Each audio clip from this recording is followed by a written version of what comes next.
Hi guys, James at RampantLionReviews again for you today with another beer review. For this one we are going to stick to Sweden, but we're going to head up towards Gothenburg once again, Göteborg as you would say in Swedish, the Swedish craft beer capital, and we're going to have a look at another beer from a brewery I was quite impressed with last time round. If memory serves me correctly, this will be my third review from them so far. So for this one then, we are going to go to Lindome, just outside of Gothenburg actually, and we're having a look at another beer from Island Brewing. This one is the Hazie Dizzie, and it's a New England IPA coming in at 6.2% ABV. So yeah, the other beers that I've had from these guys, I've got a feeling the first one was called Simcoe Sessions, and then the one after that, I've definitely reviewed one called 1250, which was really nice, but both of them were IPAs and I was quite impressed with them. This is another New England IPA and hopefully it goes in the same vein. We'll need to see about that though.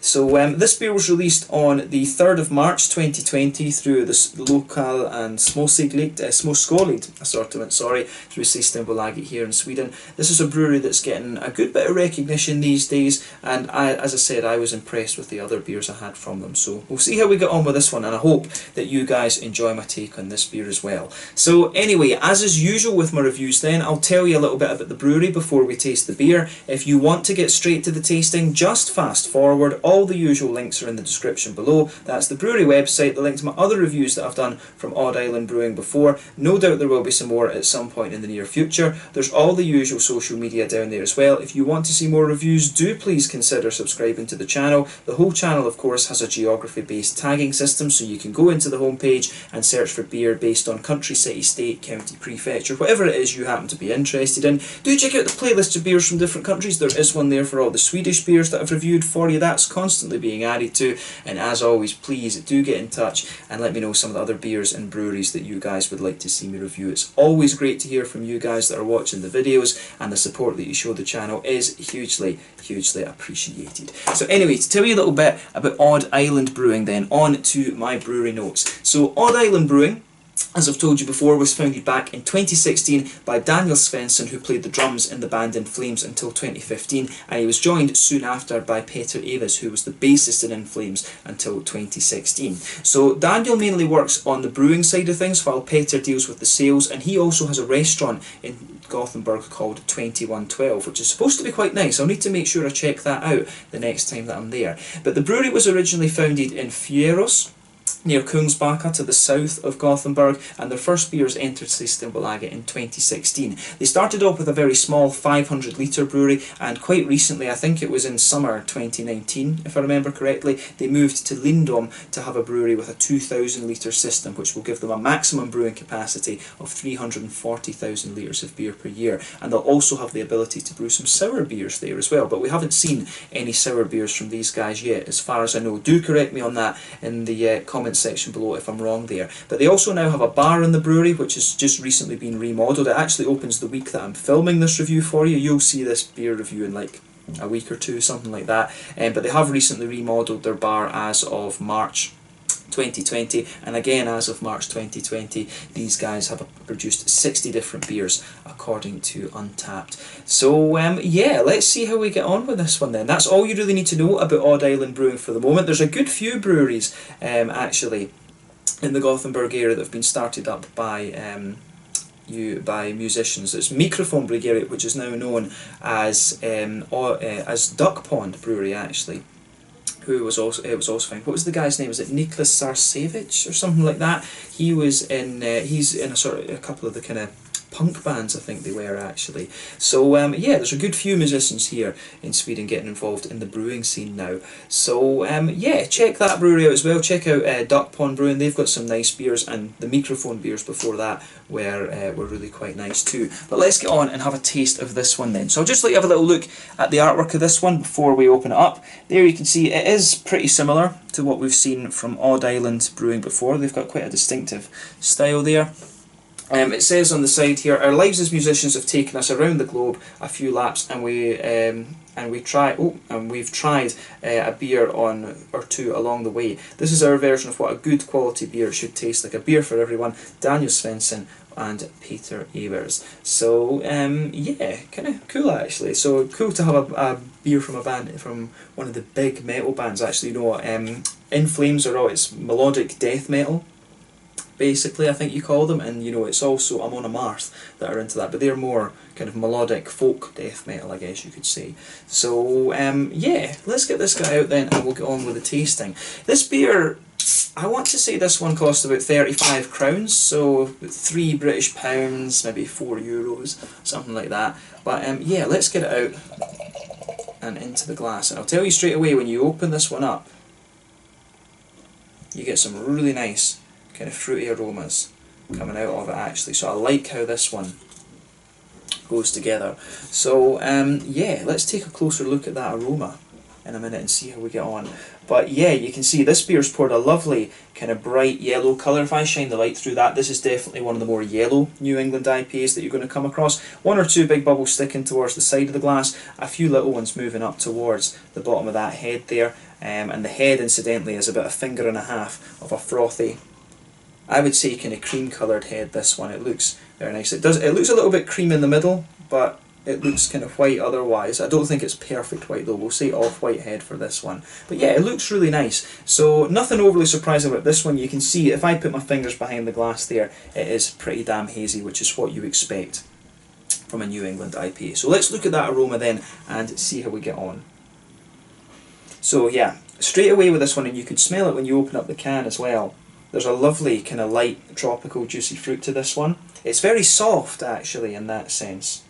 So you know, there's something in my head that's telling me it might be Idaho 7 that's in here. It's either Idaho 7 or Simcoe, I think, that's in this one, because it's got that lovely soft tropically fruit note to it, but it doesn't quite strike me as being passion fruity, which is what you get from Simcoe. That's why I think Idaho 7. And it's not pungent enough to be like Galaxy or something like that. So I really think it's either, there's something that's telling me that this might be Idaho 7, and it's not really orangey or anything like that, so I don't think it's like Sabro or anything like that. There's something's telling me it's Idaho 7 that's in this. Could be wrong right enough. I always like playing Guess the Hops with these IPAs. But in terms of the fruitiness then, because that's what we've kicked off with, you've got a bit of a kind of pineapple-y note to this one. It's got quite a kind of apricot-y sort of papaya type note. It's these really soft kind of tropical fruit notes you're getting out of this one.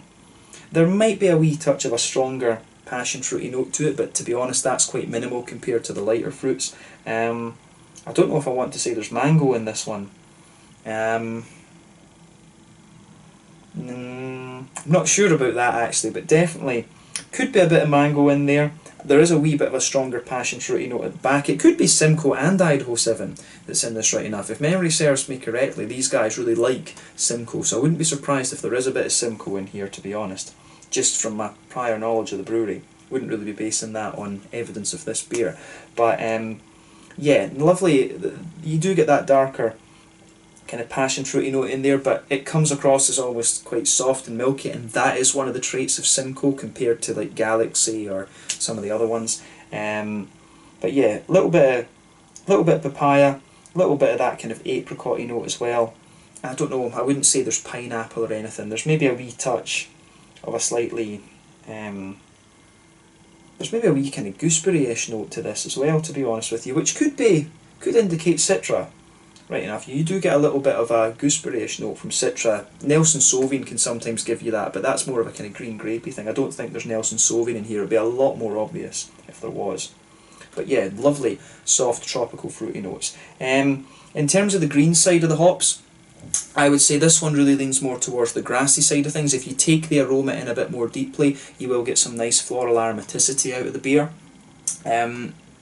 Maybe a wee teeny bit of earthiness, not very much. The malt base for me, it actually smells quite balanced. You do get a little bit of that more pungent wheaty note out of it, but at the same time you can smell some of the smoother oaty kind of notes in there as well. There's maybe a wee teeny bit of a biscuity sweetness, but for me it's mainly, the more and more I smell of it, the more kind of wheaty it comes across as being. So yeah, more of a wheaty malt base, this one in my mind. As I always do with these New England IPA reviews, you need to talk about the big four, of course, and it's the Trillium ones that tend to be a little bit more wheaty, whereas the the Treehouse ones are always a bit more oaty, and the Alchemist ones are a bit more farmhousey. Need to try some Hill Farmstead stuff, right enough. But yeah, the aroma of this beer is really very nice. Quite a soft, tropical, fruity aroma coming out of this one. So yeah, take a bit of time and enjoy the aroma before you get stuck into it, but let's have a taste of this one then. This one is the Hazie Dizzie. Have I given it right? Yeah, the Hazie Dizzie, a 6.2% New England IPA from Island Brewing in Lindome, just outside of Gothenburg here in Sweden. Slange, skål, cheers.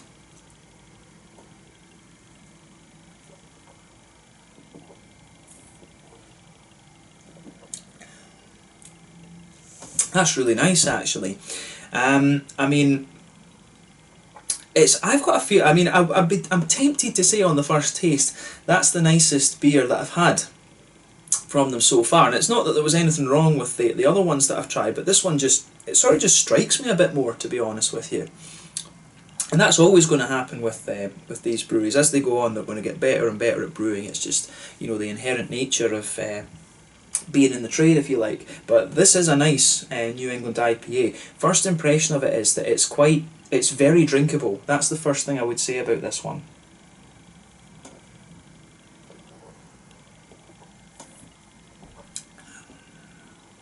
But yeah, it really is nice, that, actually. The malt base is very smooth and very soft, actually, as well. It does. It's odd that, because I was just saying in the aroma, it comes across as more like a Trillium, wheaty forward New England IPA, but in the malt base it really does come across as a bit smoother and more oaty forward, to be honest. So it's interesting how the aroma and the flavour can be a little bit different. But yeah, let's try and break down this flavour a little bit then. So in the middle of the palate, straight away, you get that nice kind of white bready, wheaty quality. That blankets the middle of your tongue. The back of the palate leans a little bit more towards the kind of wheaty, bitey side of things. But then as you move further forward, you get a wee bit more of a kind of creamy, oaty type quality to it. There's a bit of a kind of there is a wee bit of a kind of biscuity quality to this one in the middle of the palate too, but really the malt base for me is more smooth than anything else. And the more you go into the aftertaste, the further you go into the aftertaste, it's definitely a little bit more of a kind of bitey, wheaty sort of thing. You do get more of that. It starts to lean that way, to be honest with you. And the oaty smoothness comes out a little bit further forward, actually.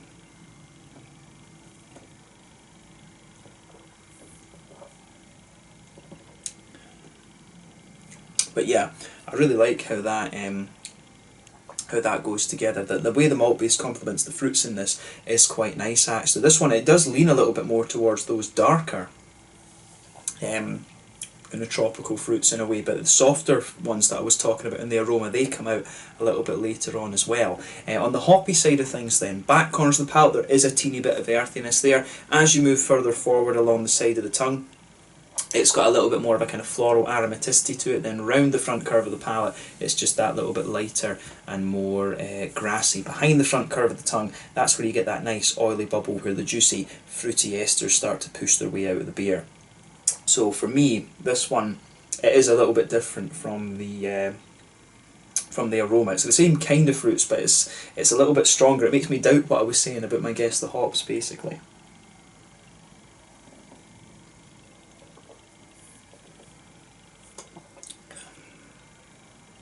So yeah, if you go to the back of that oily bubble, you do get a little bit of that more kind of strong, you do get a little bit of that kind of stronger, more passion fruity note. Then as you move further forward from that, you get a wee bit of a kind of mango-y quality, but then very quickly it moves into that sort of papaya, passion fruity, no sorry, papaya sort of apricot-y type quality. It's really got that going on with it. But it's definitely a bit more pungent. Like I was saying with the aroma, I thought that the aroma was a bit softer, and that was making me think Idaho 7. But I don't remember Idaho 7 being quite as pungent in its flavour as this one is. Of course, it could be a blend of hops, but you know, going by the flavour in this one, it does make me wonder, is there Galaxy in this?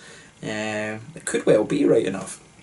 But yeah, in terms of the fruits of this beer, as I say, if you go to the back of that oily bubble, it's a little bit of a, it is a little bit of a a kind of darker passion fruity note, and as you move further forward, a wee bit more sort of mango-like, and then you get the apricot-y, papaya type flavours, and then maybe on the kind of, pardon me, front edge of the tongue, you have got a little bit of a kind of gooseberry sort of, I don't know if it's quite lemony, but you do have a little bit of that kind of citrusy, pardon me, zesty quality to this one at the front of the palate too. But I mean, in terms of the flavour and how everything in this beer fits together, it is really quite nice. It's not doing anything surprising with the style, but it's just a really nice example of the style, to be honest with you. That's a good way to sum up this beer. It's one of the ones that it's got a bit of bite to it from the fruit. I was expecting it to be quite wheaty and bitey, but to me it's actually the fruity side of the beer. It's got a little bit more of a kind of bitey quality to it.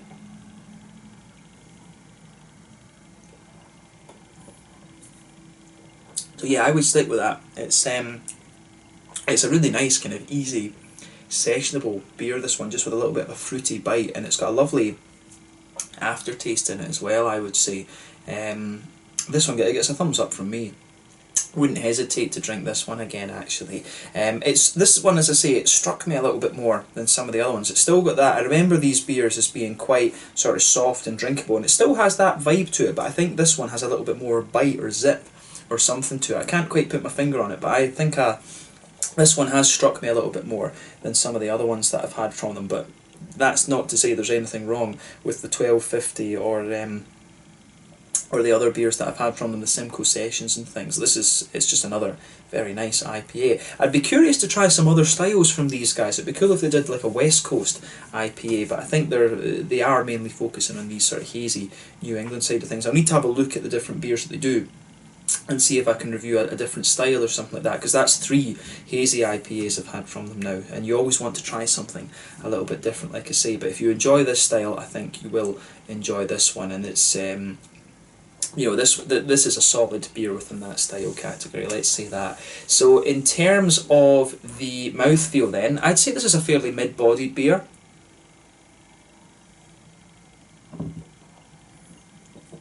Yeah, carbonation's very smooth. The mouthfeel overall, again, it's very smooth. It's not the creamiest of New England IPAs that you're going to come across, but it does have a fair little bit of that creamy smoothness to it. Wee bit of oiliness on the back end as well, I would say. In terms of the hoppy bitterness, I think this is a fairly kind of standard 30-ish IBU one, maybe.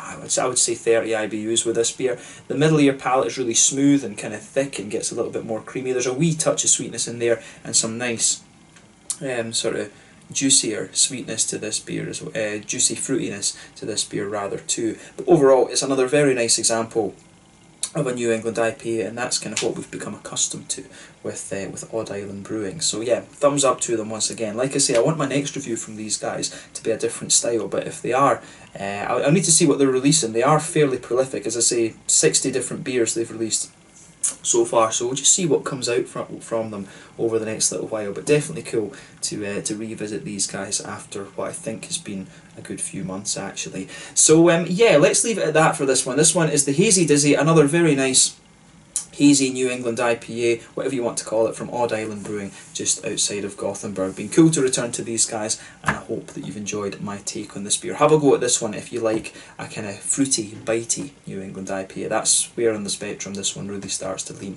So yeah, thank you again for watching my reviews. Until the next time, please like, subscribe, share, all the usual YouTube stuff. Let me know your own thoughts on this beer in the comment section below. Let me know what your favourite beers are from Odd Island Brewing as well, and you know, do give me some other brewery suggestions and things too. It's always great to pick up more knowledge from you guys. But yeah, this one was the Hazie Dizzie, a 6.2% New England IPA from Odd Island Brewing in Lindome, just outside of Gothenburg here in Sweden. Until the next time, Slander just now, and I'll catch you guys later. Make sure you check out this brewery, check out my social media and stuff, and I'll catch you guys later. Slander, skål, cheers.